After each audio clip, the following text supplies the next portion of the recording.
Bwana Yesu asifiwe. Leo nataka tujifunze kuhusiana na Waefeso sura ya 2 mstari wa 6, ambapo Biblia inasema kwamba akatufufua pamoja naye, akatuketisha pamoja naye katika ulimwengu wa roho ndani ya Kristo Yesu. Katika andiko hili kwenye kitabu hiki, kuketi pamoja na Kristo ni moja ya siri nzito na zenye nguvu zaidi katika imani ya Kikristo.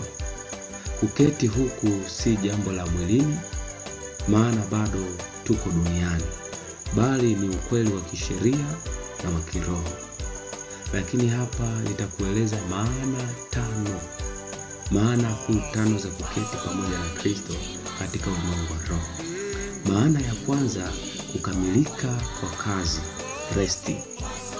Maana ya pili, nafasi ya mamlaka au authority. Maana ya tatu, umoja wa kisheria, yani legal identification. Maana ya nne, mtazamo mpya, yani perspective.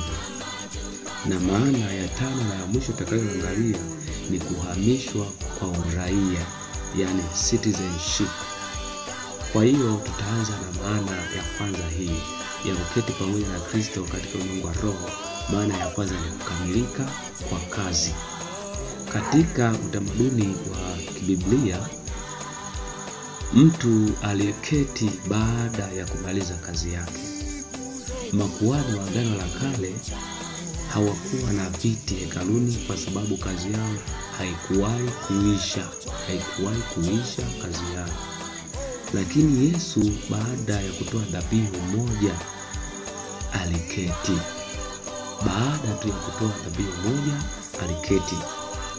Katika kitabu cha Waebrania sura ya 10 mstari wa 11, Biblia inasema ya kwamba na kila kuhani husimama kila siku akifanya ibada na kutoa dhabihu zile mara nyingi ambazo haziwezi kabisa kuondoa dhambi. Lakini huyu alipokwisha kutoa kwa ajili ya dhambi dhabihu moja idumuyo hata milele, alikamilisha kazi. Lakini Yesu baada ya kutoa dhabihu moja aliketi. Inamaanisha sina haja ya kung'ang'ana ili kukubaliwa na Mungu. Ninafanya kazi kutokea kwenye ushindi, si kuelekea kwenye ushindi. Vita dhidi ya dhambi na shetani vimeshamalizwa kisheria. Bwana Yesu asifiwe. Kwa hiyo hii ndio maana halisi ya kwanza ya kuketi pamoja na Kristo. Maanake Yesu Kristo alikamilisha kazi, ndio maana akaketi alipotoa dhabihu mara moja. Lakini maana ya pili ya kuketi pamoja na Kristo katika ulimwengu wa roho ni nafasi ya kimamlaka au authority. Kiti cha enzi ni alama ya utawala. Biblia inasema Kristo ameketi juu sana kuliko ufalme wote na mamlaka na nguvu na usultani. Katika kitabu hiki cha Waefeso sura ya 1 mstari wa 21. Inamaanisha kuwa nimeketi ndani yake, niko juu ya kila nguvu ya giza inayonitesa. Niko juu, mimi siko chini. Siombi nikiwa chini ya matatizo. Siombi nikiwa chini ya magonjwa. Siombi nikiwa chini ya bali ninaamuru nikiwa juu yao kwa mamlaka ya Kristo. Kwa sababu kuketi pamoja na Kristo katika ulimwengu wa roho ni nafasi ya mamlaka. Maanake siombi kwa kuyasihi magonjwa yanitoke, kwa kuyasihi matatizo yanitoke, kwa kuwasihi maadui washindwe, bali ninaomba nikiwa juu yao kwa mamlaka ya Kristo. Ndio maana ya kuketi katika ulimwengu wa roho na Kristo. Lakini maana ya tatu, umoja wa kisheria au legal identification. Kama mwanamke anavyopata hadhi ya mumewe anapoolewa, au mtoto anavyopata hadhi ya baba yake, ndivyo tulivyo na Kristo. Mimi na Kristo ninapewa hadhi vile vile kama jinsi ilivyo. Mungu hamuoni Kristo peke yake, ananiona mimi ndani yake. Maanake anaponitazama mimi, ananiona mimi ndani ya Kristo. Na pia Mungu anapomtazama Kristo, hamuoni Kristo peke yake, ananiona na mimi pia, kwa sababu tuko umoja katika kisheria, legal identification. Inamaanisha ninapata access ya moja kwa moja kwa Baba bila hofu, bila wasiwasi, bila kuogopa, access ya moja kwa moja, kwa sababu tu wamoja kisheria, kwa sababu ninaishi na Kristo. Sina haja ya mpatanishi mwingine mwanadamu ili kufika kwenye kiti cha neema. Maanake mpatanishi ni Kristo peke yake, ambaye alijitoa yeye mara moja, dhabihu mara moja. Kwa hiyo sina haja ya kuhitaji mtu mwingine kunipatanisha tena, kwa sababu mpatanishi ni mmoja ambaye ni Kristo. Lakini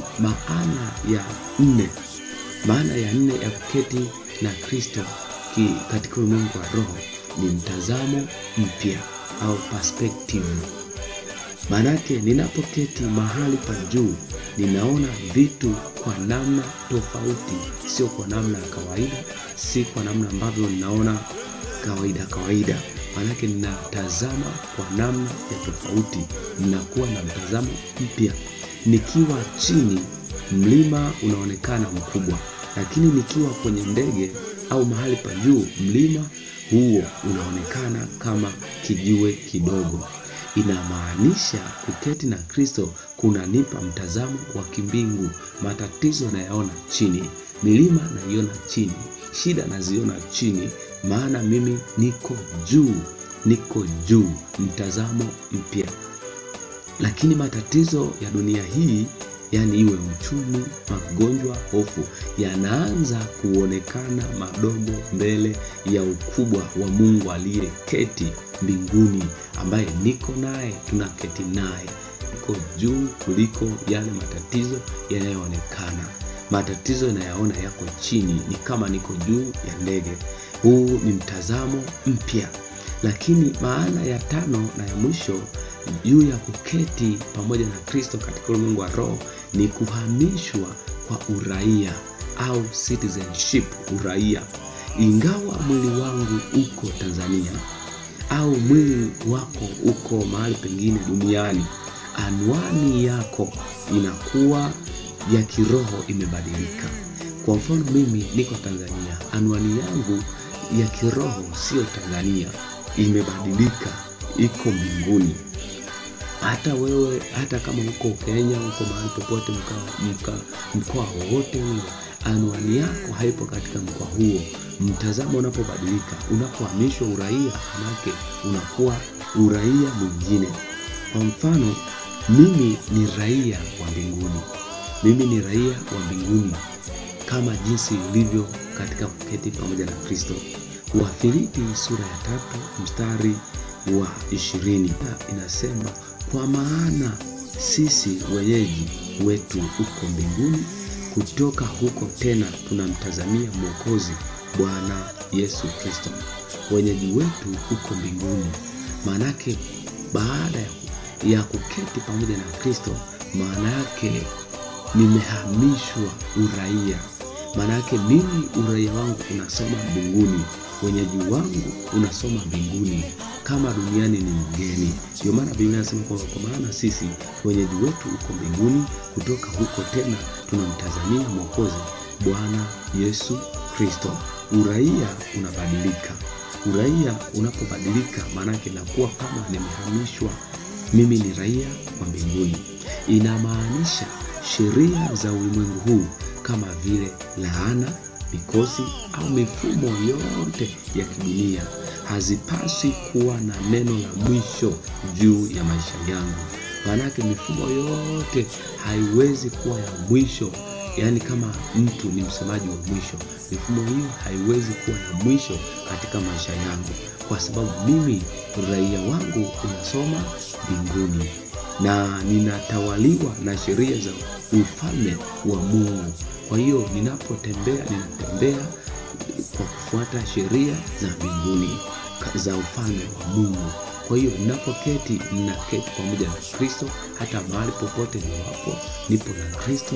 Maana yake ninaongozwa, ninatembea kwa uwepo wa Mungu kwa sababu nimeketi pamoja naye. Maana yake uraia wangu hauko duniani tena, katika ulimwengu wa roho. Maana yake unasomeka mbinguni. Kwa hiyo hayo ni mambo hayo matano ambayo nimeelezea kuhusiana na kuketi pamoja na Kristo katika ulimwengu wa roho. Na Mungu akubariki sana. Asante kwa kunisikiliza.